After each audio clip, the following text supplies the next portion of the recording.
Praise the lord. Good morning. ప్రభువైన యేసుక్రీస్తు శుభనామంలో మీ అందరికీ వందనములు. ఎలా ఉన్నారండి? అందరూ బాగున్నారా? దేవుని మహాకృపను బట్టి మీరందరూ క్షేమంగా ఉండాలని అనుదినం మీ అందరి కోసం ప్రార్థన చేస్తున్నాను. చిన్న ప్రార్థనతో ఈరోజు దేవుని వాగ్దానాన్ని సుసంతరించుకుందామా? మమ్మల్ని ఎంతో మిక్కిలిగా ప్రేమించినటువంటి మా ప్రియ పరలోకమందున్న తండ్రి, నీ ఘనమైన శ్రేష్టమైన నామాన్ని బట్టి మీకు వందనాలు ప్రభువా. ఈ ఉదయకాల సమయంలో మా అందరితో మాట్లాడు ప్రభువా. మా అందరినీ దర్శించు. మా ఆధ్యాత్మిక జీవితమునకు అవసరమైనటువంటి విలువైన మాటలు మా అందరికీ తండ్రి, మా జీవితాల్ని సరిచేయండి, నీ కొరకు స్థిరపరచమని యేసు నామములో ప్రార్థిస్తున్నాము తండ్రి. ఆమేన్.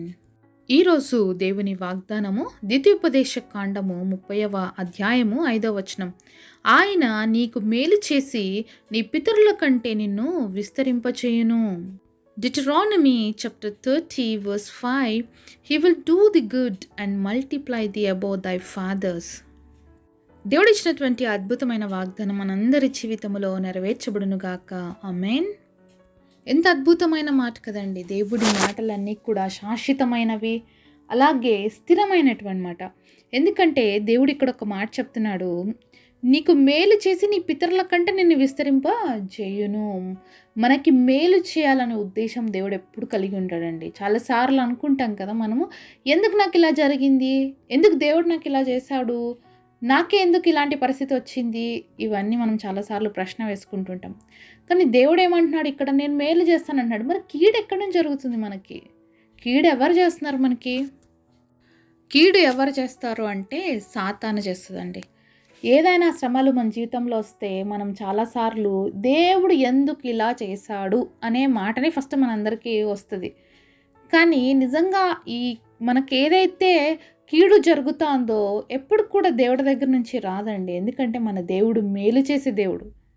ఆయన మనం కీడు చేసినా మనల్ని ప్రేమించే దేవుడు. మనం ఆయనకి హింసలు పెట్టినా, ఆయన్ని ఇబ్బంది పరిచినా మనల్ని ప్రేమించిన దేవుడు కాబట్టి ప్రాణాన్ని మన కోసం త్యాగం చేసి మనకి విమోచన కలుగజేసిన దేవుడు మనకెందుకు కీడు చేస్తాడండి? కాబట్టి ఈసారి ఎప్పుడైనా దేవుడు నాకెందుకు ఇలా చేశాడు అనేటప్పుడు ఒకసారి ఆలోచించండి, దేవుడు చేశాడా ఇది? ఎప్పుడు కూడా కీడు దేవుడు చెయ్యడు అనేది మీ మనసులో వేసేసుకోండి. ఈరోజు ఈ నూతన సంవత్సరంలో దేవుడు మనకు నేర్పించబోతుంది ఇదేనండి. దేవుడు మనకి మేలే చేస్తాడు, కీడు ఎప్పుడు చేయడు. కానీ సాతాను ఎప్పుడు మనకి కీడు చేయాలనే మరి ఎన్నో ప్రయాసాలు పన్నుతూనే ఉంటాడు. ఎందుకంటే కీడు చేసి దేవుడి నామానికి మనల్ని దూషించే విధంగా, కీడు చేసి మనము దేవుడికి దూరం అయిపోయే విధంగా చేయడానికి ఎప్పుడు ప్రయత్నాలు జరుగుతూనే ఉంటాయి. బైబిల్లో భక్తుడైనటువంటి యోబు కూడా ఇదే మాటే అంటాడు. ఏమని అంటే, ఒక్క రోజులో తన సమస్తాన్ని కోల్పోతాడు, తన బిడ్డల్ని అన్నిటినీ, తనకున్న ఆస్తి అంతా కోల్పోయినప్పుడు యెహోవా ఇచ్చెను, యెహోవా తీసుకొనెను అన్నాడు. వాస్తవానికి దేవుడు ఏదీ తీసుకోలేదండి. ఆయన ఇచ్చినాడు తప్ప తీసుకోలేదు. ఎవరు తీసుకున్నాడు అవన్నీ అంటే సాతాను.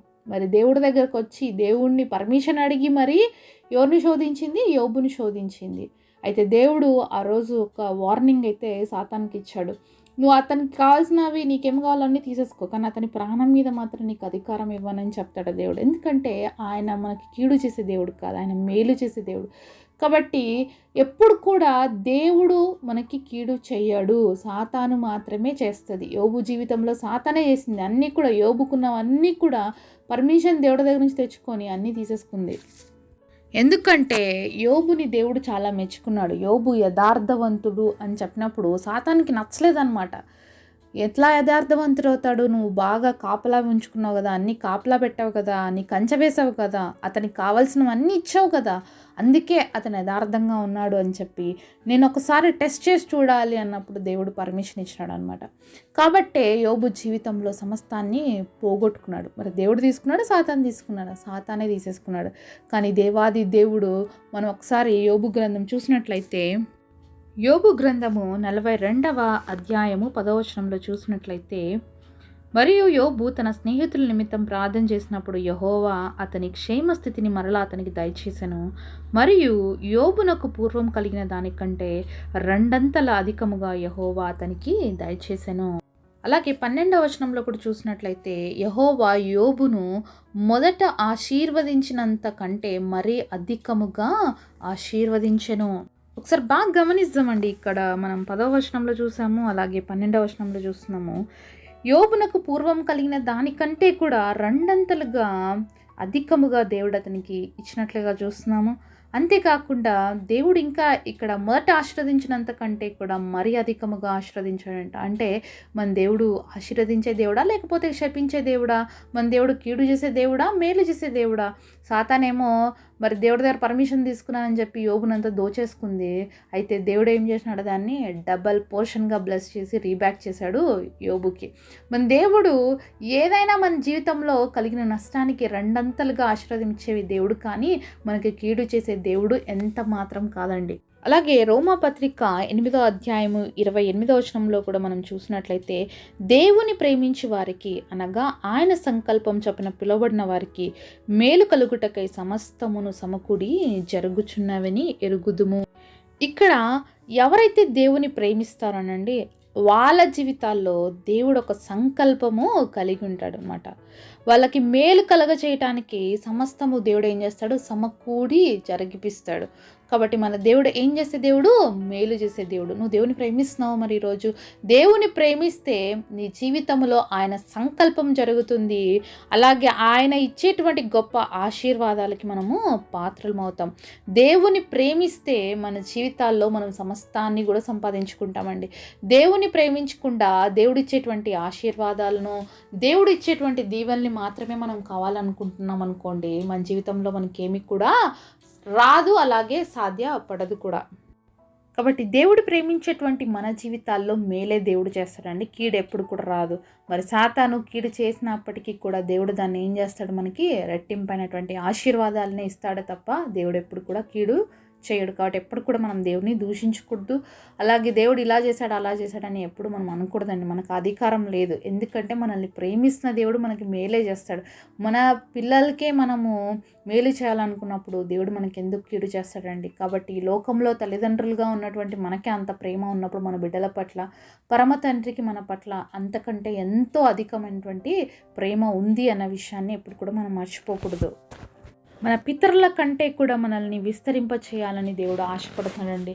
ఈరోజు మన తల్లిదండ్రులకు ఉన్నదానికంటే కూడా మనకు అధికంగా దేవుడు ఇచ్చాడు. అలాగే మనకున్న దానికంటే కూడా మన పిల్లలకి అధికంగా ఇవ్వాలని దేవుడు ఆశపడతాడు. అదే ఆశీర్వాదం. అంటే అన్ని విషయాల్లో దేవుడు ఆశీర్వాదాన్ని మనం చూస్తామండి. మరి దేవుడిని నమ్ముకున్నప్పుడు మరి దేవుణ్ణి సంపూర్ణంగా ప్రేమించే వాళ్ళు ఒక్క విషయంలో కాదు, అన్ని విషయాల్లో వర్ధిల్లుతారనమాట. ఇప్పుడు యోబు చూడండి, పోగొట్టుకున్న అన్నీ కూడా దేవుడు రెండంతలుగా ఇచ్చాడు. ముందున్నటువంటి ఆశీర్వాదం కంటే అధికమైనటువంటి ఆశీర్వాదం పొందుకున్నాడు. ఆస్తుల్ని డబల్ పొందుకున్నాడు, పిల్లల్ని కూడా డబల్ పొందుకున్నాడు అనమాట. కాబట్టి ఏదైనా కూడా మన పిల్లల తరాల్ని కూడా దేవుడు ఆశీర్వదించాలనే కోరుకుంటాడు, ఆశీర్వదిస్తాడు. ఎప్పుడైతే మనం దేవుని ప్రేమిస్తూ ఆయనకి లోబడి జీవించినట్లయితే అన్ని విషయాల్లో మనం డబల్ పోర్షన్ ఆఫ్ బ్లెస్సింగ్ చూడగలుగుతాము. అలాగే మన పిల్ల తరాలు కూడా ఆశీర్వదించబడతాయి. మనం ఎంతసేపు ఉన్నా మన వరకు ఉంటే బాగుంటుంది, మనం ఏదైతే కలిగి ఉన్నామో అది మనకు సరిపోతే బాగుంటుంది, ఇలాంటి ఆలోచనలతో ఉంటామండి. కానీ దేవుడు ఎప్పుడు అలాంటి ఆలోచనతో ఉండడు. ఆయన మనకు కలిగిన దాన్ని, మనకి రాబోయేదాన్ని కూడా ఆశీర్వాదంతో నింపాలని దేవుడు ఎప్పుడు ఎదురు చూస్తాడు. అంతగా మనల్ని ప్రేమిస్తున్నాడండి దేవుడు.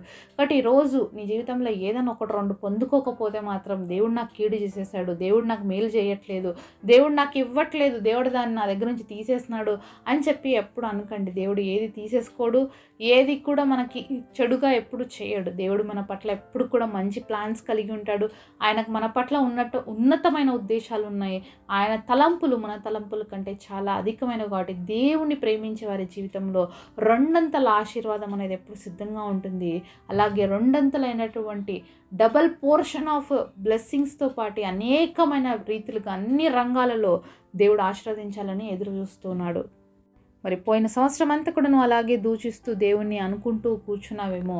అయితే రోజు దేవుడు నీతోనే మాట్లాడుతాడు. ఇంక అనొద్దు, దేవుడు నాకు ఎందుకు ఇలా చేశాడనే మాట నీ నోట్లో అస్సలు రానివ్వద్దు. దేవుడు నీకు ఎప్పుడు కూడా కీడు చేయడు 100% దేవుడు ఎప్పుడు చేయడండి. కాబట్టి ఎవరు చేస్తున్నారన్న విషయాన్ని కూడా మనము తెలుసుకున్నాము. సాతాను చేస్తుంది. కాబట్టి జాగ్రత్తగా ఉందాము, దేవుడి పైన ఆనుకుందాము, దేవుడి చిత్తాన్ని తెలుసుకుందాము, ఆయన ఉద్దేశానుసారంగా నడుచుకుందాం. అప్పుడు మన జీవితాల్లో అన్నీ కూడా మేలే జరుగుతాయి. అలాగే కీడు నుంచి మనల్ని దేవుడు తప్పించి తన రెక్కల కింద దాచి భద్రపరుస్తాడు. అట్టి కృప దేవుడు మనందరికీ దయచేయునుగాక. పరిశుద్ధుడైన తండ్రి, ఈరోజు మీరు మాకు ఇచ్చిన ఈ వాగ్దానం ఎంతో గొప్ప తండ్రి. అయ్యా మీరు మేలు చేసే దేవుడు తండ్రి. యోబు జీవితంలో పోగొట్టుకున్న వాటన్నింటినీ రెండంతలుగా ఇచ్చారు. అలాగే ఆశీర్వాదాన్ని కూడా రెండంతలుగా ఇచ్చారు. మా జీవితాల్లో కూడా మేమేమైతే కోల్పోయినామని బాధపడుతున్నామో తండ్రి, ఏదైతే మా జీవితాల్లో జరగలేదని బాధపడుతున్నామో రెండంతలుగా ప్రతి ఒక్క బిడ్డని బ్లెస్ చేసి మేలు చేసే దేవుడు మాకున్నాడు కనుక నీ వైపు చూస్తూ ముందుకు సాగటానికి కృపనివ్వమని యేసు నామములో ప్రార్థిస్తున్నాము తండ్రి. ఆమేన్.